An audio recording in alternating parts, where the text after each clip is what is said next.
guys.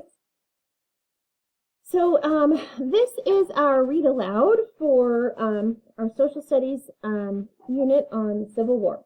So for this, you're going to need your Civil War listening journal and your knowledge book. So you need your knowledge book too. Okay. So before we start, let's do a little bit of review. I'm going to think back to a couple of units, a couple of read-alouds ago, when we talked about Robert E. Lee. Who remembers what Robert E. Lee had as an important job in the Civil War? Anybody remember that? Think back. Well, he was a very important commander in the Confederate Army. He was one of the leaders of the Southern Confederate Army. Okay. Do you remember what state he was from? He was from the state of Virginia. And remember, that was one of the reasons why he chose to fight and lead the armies of the Confederate States of America instead of the United States of America, because Virginia had seceded, and he did not want to fight against his home state. So, and then do you remember the nickname General Lee had? His nickname was Old Man, and was that a mean nickname? Remember, his soldiers really adored him, and they thought he was a wonderful leader. They loved him and they respected him. So his soldiers, even though they called him Old Man, actually cared a lot for him as a leader. So today we're going to hear about another leader. This is the commander of the Union Army. And the commander of the Union Army was named Ulysses S. Grant. So I want you to listen in the story today to see how Ulysses S. Grant was different from Robert E. Lee. Now, let's look and open up your listening packet to page 17. So you're going to open to page 17, which is lesson 10, Ulysses S. Grant. So this is something you are going to fill out as I'm reading. I'm going to pause after these certain events in our read aloud, and you're going to fill in what you thought, or you felt, or you wondered about. Okay? So we're going to be pausing after learning the Union Army finally gained control of the Mississippi River. I thought, you could circle thought and write something. I felt, you could circle felt and write something, or you could circle wondered and write something. So it's up to you which word you want to use, and then you're going to finish the sentence. Okay? So let's get started on that and look at this read aloud for today. All right, the date is May 4th, 1864.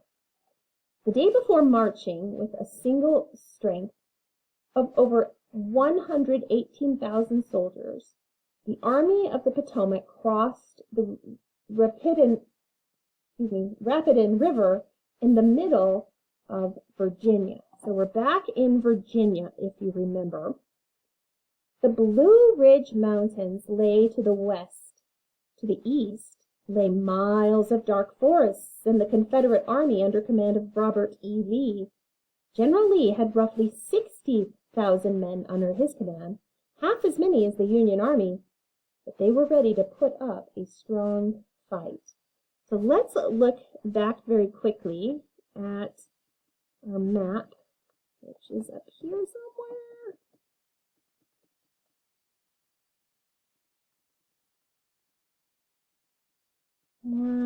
Oh, I thought it was much closer. Okay, oh, no, that's not the one I wanted to look at. This one. Okay, so here we are. We're in Virginia again. Okay, to the west lay a range of mountains called the Blue Ridge Mountains, which are part of the Appalachian Mountains. And then over here are some dark forests where the Confederate Army was camped out. Okay, so that's where we are in the state of Virginia. Oops, too far. There we go.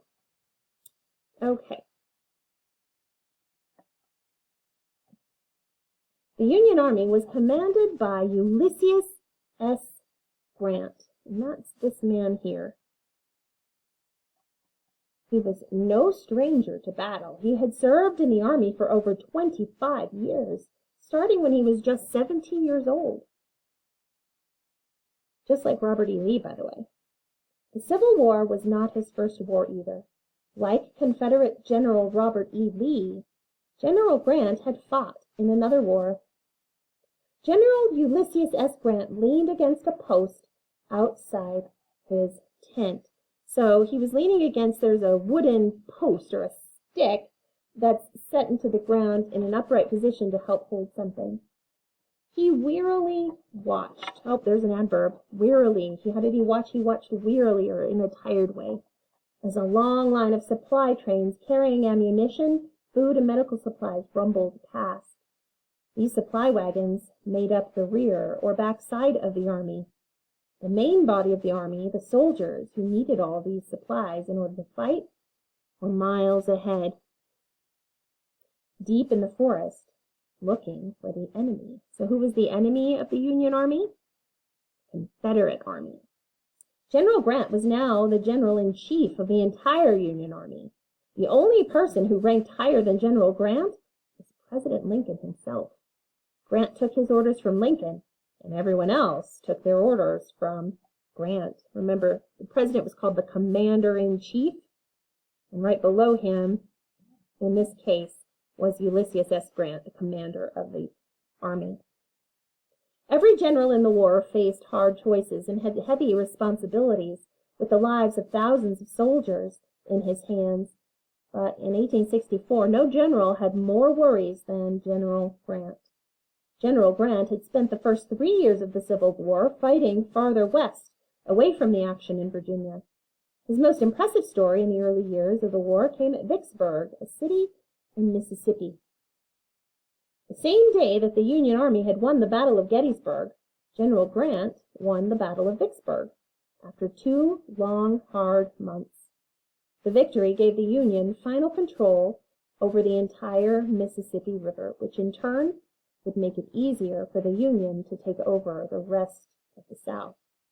The Mississippi River was important because the Union could use it to send troops and supplies from the north to the south. It was easier to use a river to do this because there were no cars or trucks yet, and so there were no highways like we have today. So let's pause there and go ahead, and I want you to start finishing the rest of this. After learning the Union Army finally gained control of the Mississippi River, I thought, could circle thought and finish it, felt and finish it, or I wondered and finish it. So go ahead and pause here and unpause when you're ready to move on.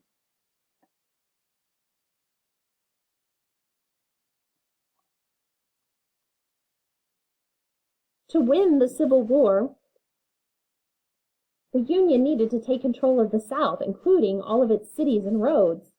Nobody in the North expected this to be so difficult.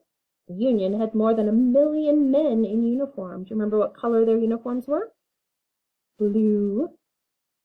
By the end of the Civil War, 1 out of every 10 Union soldiers was African American, and 1 out of 4 Union sailors was African American.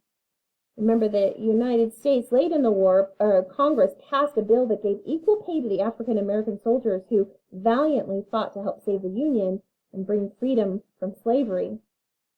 Factories in the North had been working day and night for years, producing weapons, uniforms, blankets, food rations, wagons, and all other things the Army needed.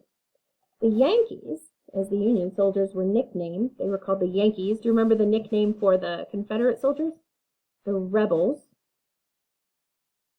The Yankees had everything they needed to fight and win the war.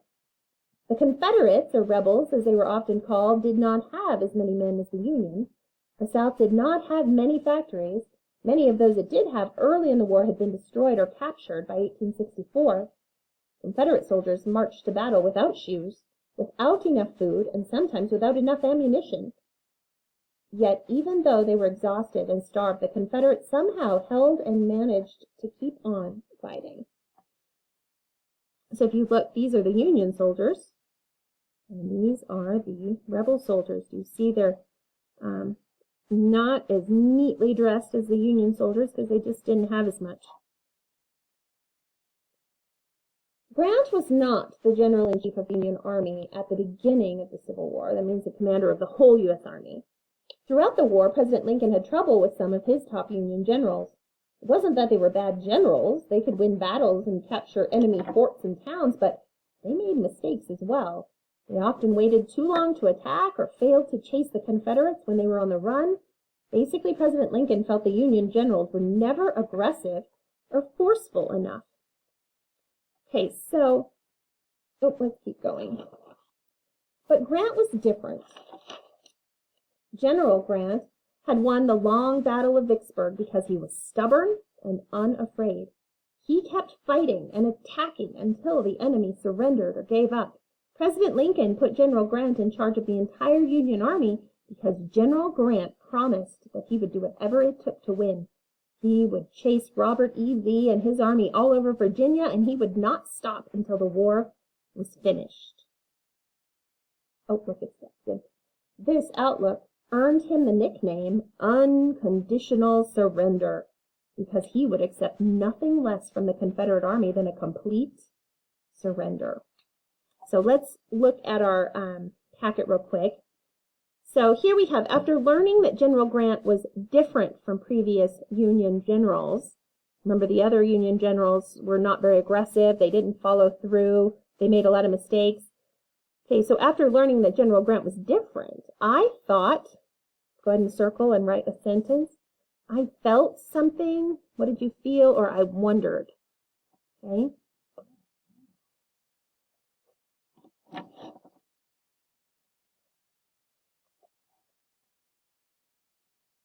All right. Let's continue. If you need to pause, you can, and then come on back.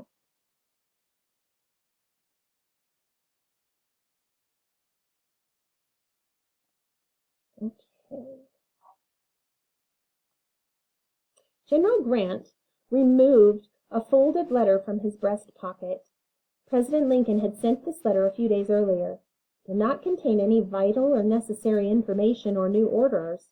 It was just a simple letter sent to wish him good luck in battle. Grant reread the letter, written in the president's own handwriting. And this is what it said. Lieutenant General Grant. Not expecting to see you again before you march into Virginia, I wish to tell you that I am entirely satisfied, or it means like I'm entirely happy with what you have done up to this time. You are alert and self-reliant, and pleased with this, I do not wish to control your actions in any way. If there is anything wanting, which is within my power to give, do not fail to let me know it. And now, with a brave army and a just cause, meaning a worthy cause, may God sustain you or keep you strong. Yours very truly, A. Lincoln. Wow, wouldn't that be cool to get a letter from the president telling you that and telling you what a great job you're doing? You must have been very proud.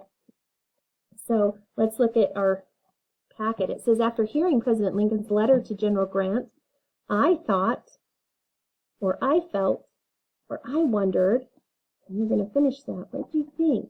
What did you feel? What did you wonder?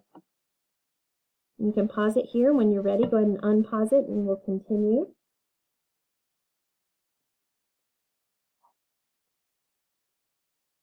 The next day, May 5th, in the forests near Fredericksburg, Virginia, the main body of Grant's army clashed with General Lee's army in one of the wildest battles of the war. In those days, armies always preferred to fight in open fields where it was easier to move cannons and large groups of men and easier for generals to see what was happening. This time, though, the armies met deep in the woods, where the tree and plant growth was so heavy that soldiers could barely see one another. This was called the Battle of the Wilderness, and it was the very first time Generals Grant and Lee faced each other in battle. It was a very chaotic battle. Thousands were killed and wounded. At the end of the day, both armies limped away with no clear winner in the battle. After the battle, many of the Union wounded were taken to churches and homes in the nearby city of Fredericksburg. Clara Barton was there in one of those churches, tending to wounded soldiers. Do you remember Clara Barton? What was her nickname? The next day, hundreds more wounded soldiers were brought in from yet another battle, and on it went. So let's pause there for a second, and I want you to answer this last one. After learning that Clara Barton cared for soldiers after the Battle of the Wilderness, I thought, I felt, or I wondered, and then you'll finish the sentence. So if you need to pause there, and then unpause when you're ready. The armies of Grant and Lee met again and again during the months that followed. Sometimes Grant won the battle, sometimes Lee won, and sometimes nobody won. But with each battle, the Confederate army got a little smaller and that much closer to final defeat. All right, so with that and your notes, you are going to, for your assignment today, do a journal on Ulysses S. Grant. So you're going to open to 10.1 in your knowledge book, and that is on page 101. And here you are going to write Ulysses S. Grant at the top, and you're going to write 4 facts about him. So it's capital U, L, Y, S, S, E, S. Capital S stands for his middle name, and Grant. All right, so you're going to write 4 facts. Make sure you have punctuation, no run-on sentences. And draw a picture and color, and then you'll upload that for your assignment today. Okay? All right, guys. Tomorrow we have our last read aloud for the Civil War. See you then.